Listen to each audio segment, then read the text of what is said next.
Studentët e Universitetit të Tetovës, Universitetit Nën Tereza dhe atij të Evropës Juglindore kanë protestuar në Shkup duke kërkuar të drejtën për zhvillimin e provimit të jurisprudencës në gjuhën shqipe. Marshimi studentor ka nisur pranë urës së Gurit dhe ka vijuar më tej nëpër rrugët e kryeqytetit Maqedonas, ndërkohë që fjalimet janë mbajtur përpara stendës së ngritur në dyert e Ministrisë së Drejtësisë.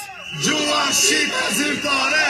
Studentët u shprehen se nuk u mundësohet dhënia e provimit në gjuhën shqipe, gjuhë në të cilën ata janë formuar, edhe pse kjo e drejtë është e garantuar nga Kushtetuta dhe ligji.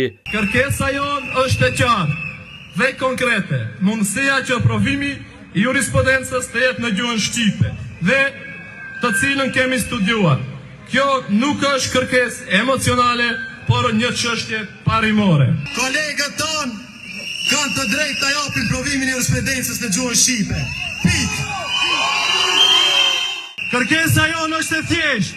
Zbatojeni ligjin, asgjë më shumë, asgjë më pak. Mos na i kufizoni të drejtat e fituara, mos na i mohoni të drejtat tona të garantuara me ligj. Folësit i kërkuan ndërheqjen kryeministrit Mickovski, si dhe ministrave të drejtësisë dhe arsimit.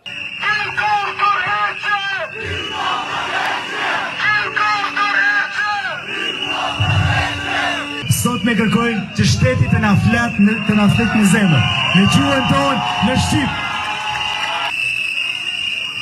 Ministria Maqedonase e Drejtësisë ka deklaruar se bëhet fjalë për një provim profesional dhe jo për një procedurë administrative.